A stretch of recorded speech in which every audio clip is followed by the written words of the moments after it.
What is your favorite Pokemon?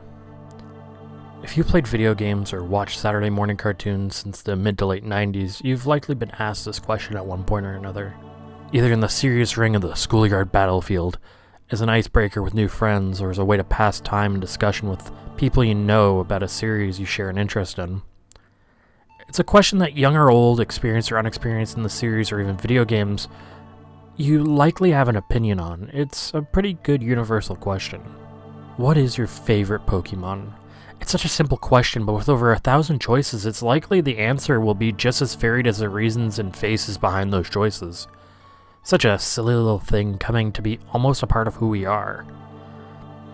It's why I think even in spite of recent failings of the series as a whole, there's still a magic that brings us back to this world with characters that are larger than life, and we all have one particular we can identify with, sometimes even more. Who someone's favorite Pokemon is can say a lot about what their interests are. Is it their favorite because it's strong in a battle? Is it their favorite because it's the first one they saw on TV when they were a kid?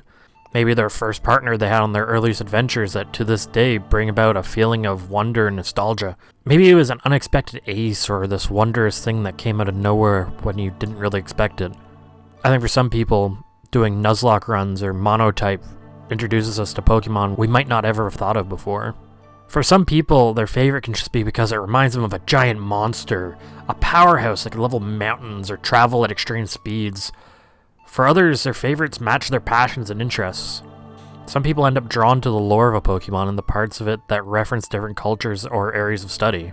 Some people will end up finding a relation to a Pokemon in someone they know or admire. For some people, it might just be a Pokemon's aesthetically pleasing, sometimes a little too much, but I'm trying to be sappy here, so let's just pretend I didn't mention that. Some Pokemon become underdog champions, breaking barriers of strength in the traditional sense. A flying squirrel battling against dragons, a bipedal fish shaking off blasts from heavenly beings. Sometimes it can be a memory of catching a Pokemon that sticks with you or a special event. For some people, it's a Pokemon Go story of going to an event and finding something unique. For some other people, it's a simple matter of going against the grain, picking a Pokemon as strange and unique as its user. Regardless of age or familiarity, even a 90-year-old who's never played a video game before, if asked, would likely know about at least a few. Pokemon like Pikachu or Squirtle or Charmander, maybe even Bulbasaur, or who knows, maybe even others, from the stories their kids or grandkids tell about the games they were playing. And on the extreme opposite, some parents get their kids started early on this series, allowing them to choose their favorite out of the gate as their first toy. It's crazy to think that you could ask someone who can't even speak yet what their favorite Pokemon is, and they'll likely show you a cute little plushie that's their best friend. And honestly, for a lot of people, it comes down to, hey, this little guy's precious and friend-shaped. What is your favorite Pokemon? It's a unique question that for some people can change depending on when you ask them. It may change over the course of your lifetime as you grow as a person and your experiences in life come to affect how you view the world of Pokemon and how you experience it. For some people, the answer could change day to day, or even hour to hour. With so many Pokemon, I think that's fair. Maybe there isn't just one that defines you, or who you are as a player or fan. It can be hard to answer because, hey, it sucks to play favorites sometimes. You want to show love to all the Pokemon you like.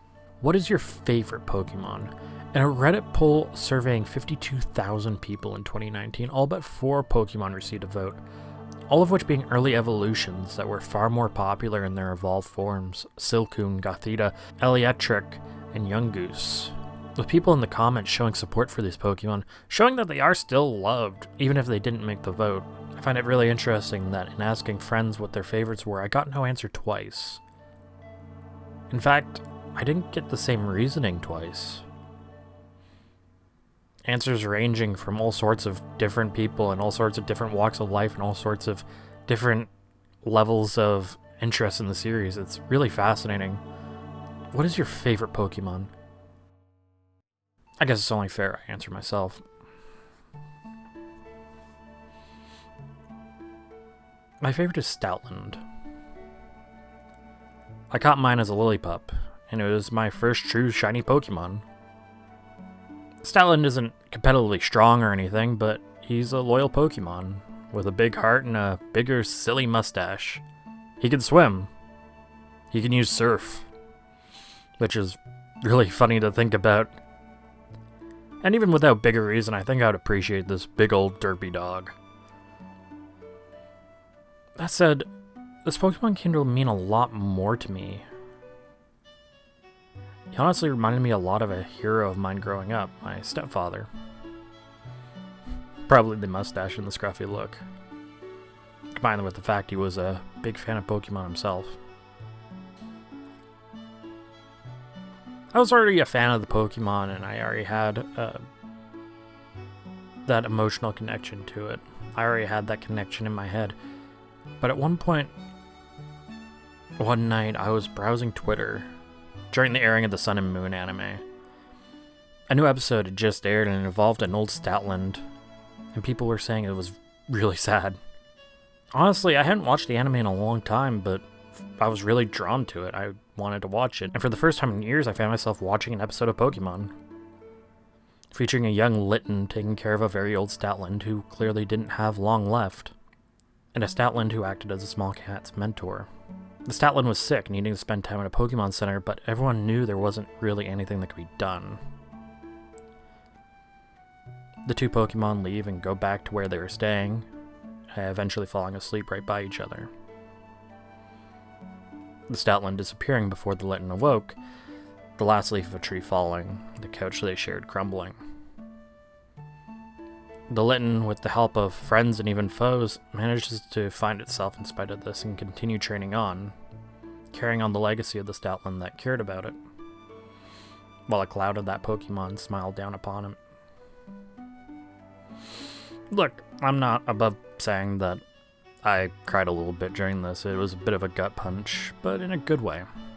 It really further cemented my appreciation and love for this Pokemon. It's silly, but sometimes I wonder if my stepdad would have been drawn to it like I was too. I mean, he liked dog Pokemon. Actually, if I'm being real, his favorite was Raikou. He named it after the dog we had growing up. He's not here anymore, but when I use Statland and find fun ways to utilize the Pokemon on my teams, even if it's not the strongest, or even if it might put me at a disadvantage against someone using far more powerful Pokemon, it still reminds me of him and the fun stuff we did and got to experience. I find myself identifying with that Litten from that episode a lot. That even though I've had my fair share of mistakes, I've stumbled, I've failed here and there, I'm still learning in a lot of ways. I still like to think that when I do good, that he's, there smiling like that Statland was, with his words and lessons helping me as I keep growing and evolving myself.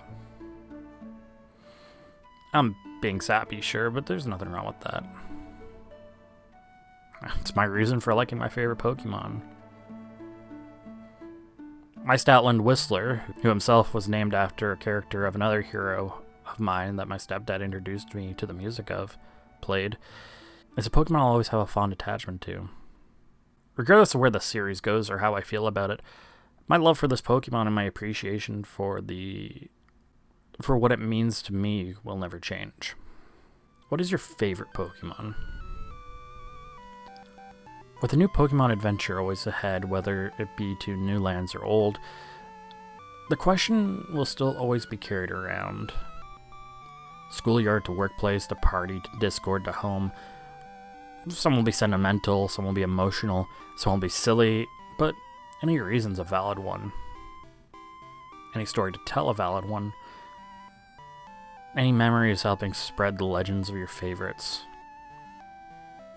To nearly all of us, in a way, even if the Pokemon aren't real themselves. The love and appreciation and the stories and the memories we have of these Pokemon and who we associate them with always will be.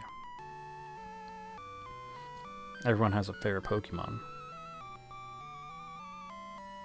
So what's yours?